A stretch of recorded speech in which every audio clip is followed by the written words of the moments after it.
Tu pars en vacances pour le week-end. La chance! À ton retour, tu découvres que l'électricité a été coupée. Combien de temps l'électricité a-t-elle été coupée? Tu peux garder les aliments qui se trouvaient à l'intérieur ou tu dois les jeter. Voici une astuce simple. Avant de quitter la maison, remplis une tasse d'eau et mets-la au congélateur. Lorsqu'elle est gelée, place une pièce de monnaie par-dessus et remets-la dans le congélateur. Si tu trouves une pièce de monnaie au fond de la tasse lorsque tu reviens après de longues ou même de courtes vacances, tu dois immédiatement jeter tous les aliments. Cela signifie que le courant a été coupé suffisamment longtemps pour que tes aliments fondent et se recongèlent. Si la pièce est au-dessus, cela signifie qu'il n'y a pas eu de coupure de courant et que ta nourriture est saine. Cela dépend du temps qu'ils ont passé là-dedans, bien sûr.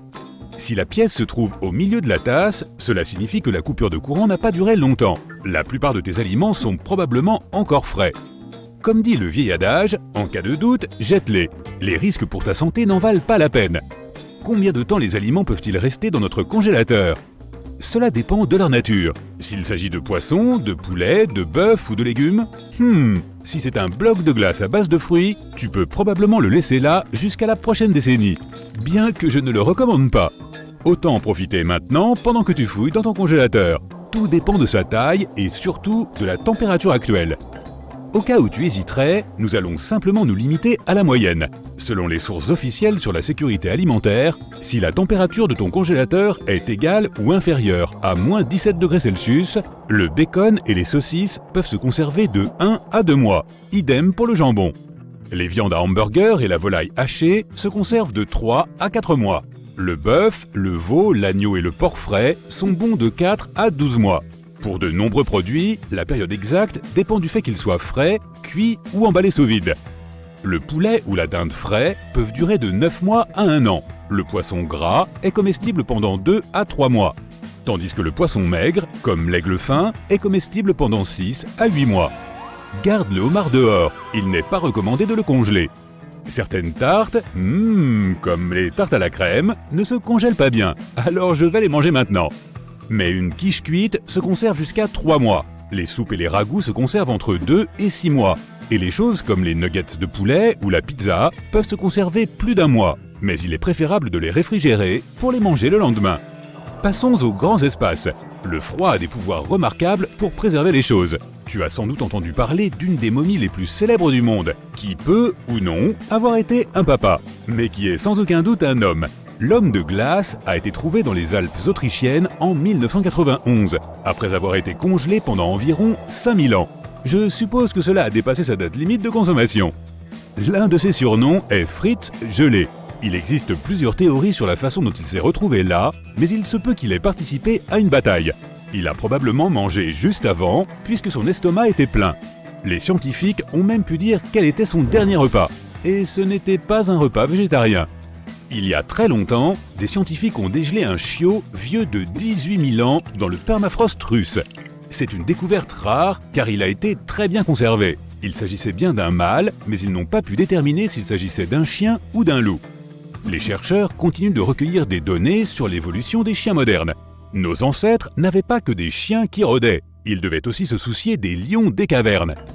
2 bébés lions ont été découverts dans la République de Sakha, en Russie, en 2015. Les scientifiques ont ensuite établi qu'ils avaient entre 25 000 et 55 000 ans. Ils ont également conclu que les lionceaux étaient les plus proches parents éteints des lions actuels. Ils sont connus sous le nom de lions des cavernes grâce aux dessins réalisés dans les grottes par nos ancêtres, les humains. Un écureuil préhistorique a été découvert sous le permafrost en Alaska. On pense qu'il a entre 1,8 et 2,5 millions d'années. Ses semblables sont encore en vie aujourd'hui. Ils sont arrivés en Amérique du Nord il y a environ 10 millions d'années. Des chercheurs d'or du territoire du Yukon en ont trouvé plusieurs, ainsi que des nids. Ce sont de belles découvertes pour les scientifiques qui ont beaucoup appris en étudiant les plantes et les graines de ces nids, notamment comment d'autres animaux comme le bison avaient survécu dans le froid. Un mineur a trouvé ce qu'il pensait être un œuf. Il en a fait don au Musée canadien de la nature. Une radiographie a révélé qu'il s'agissait en fait d'un écureuil préservé, vieux de 47 000 ans, qui avait été congelé en position d'hibernation. Toujours au Yukon, en 2003, des chercheurs ont trouvé les restes d'un cheval. Il s'est avéré être âgé de 700 000 ans, ce qui en fait l'ADN le plus ancien jamais retrouvé dans le monde. Avant cette découverte, le plus ancien génome provenait d'un ours polaire âgé de 120 000 ans. Cette découverte a prouvé que les chevaux sont beaucoup plus anciens qu'on ne le pensait à l'origine, et aussi que l'ADN peut survivre pendant une durée incroyable grâce à des conditions de congélation appropriées. Une dernière avant de passer aux humains. Un bébé mammouth a été découvert en 2007 par hasard par un chasseur de rennes sur une péninsule gelée de Russie. Il serait âgé de plus de 41 000 ans. Ils ont appelé le bébé Lyuba et il réside maintenant dans un musée local. Plusieurs grands embouteillages ont eu lieu ces derniers temps, où de nombreuses personnes se sont retrouvées coincées dans leur véhicule dans des conditions glaciales à 2 doigts de gelée. En janvier 2022, des centaines d'automobilistes ont été contraints de passer la nuit dans leur véhicule sur une autoroute en Virginie. Il y en a eu un autre au Japon en décembre 2020, où plus de 1000 véhicules ont été bloqués sur une autoroute pendant 2 jours, après une forte tempête de neige. Les sauveteurs ont dû évacuer certaines personnes, et je n'ai jamais su s'ils avaient vérifié leur estomac pour savoir ce qu'ils avaient mangé en dernier. Si tu as la malchance de te retrouver dans ta voiture lors d'une tempête de neige, voici quelques conseils pratiques. Si tu peux le faire, fais tourner ta voiture pendant 10 minutes toutes les heures. Si tu laisses le moteur tourner tout le temps, tu vas vite tomber en panne d'essence. 10 minutes devraient suffire pour te réchauffer et empêcher le moteur de geler. Pendant que la voiture est allumée, tu peux charger ton téléphone. Tu peux aussi baisser ta vitre de temps en temps pour aérer la voiture. Reste dans ta voiture pour que les autres puissent te trouver. Peu importe à quel point il fait froid, il fera toujours plus froid dehors. Bien sûr, la meilleure chose à faire est de s'assurer que ta voiture a suffisamment d'essence, que tu as des réserves de nourriture et de boissons, juste au cas où, et que tu as une batterie de secours pour ton téléphone.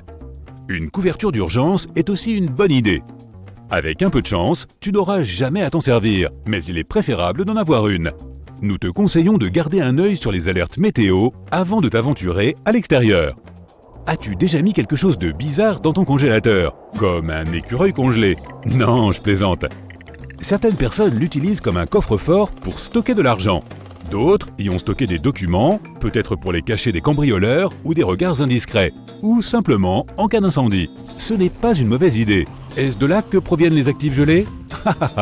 Certains pêcheurs conservent les appâts dans leur congélateur. C'est mieux que dans le réfrigérateur à côté de la tarte aux pommes de maman. Certains gars ingénieux conservent leurs vêtements dans le congélateur pour éliminer les mites ou les poux éventuels. Ils pensent même que c'est une meilleure alternative que de laver les vêtements.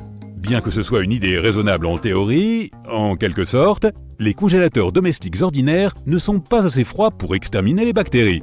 Pour ça, il faut qu'ils fassent moins 62 degrés Celsius. D'ailleurs, as-tu vraiment envie de manger une saucisse qui a été rangée à côté de tes chaussettes sales ?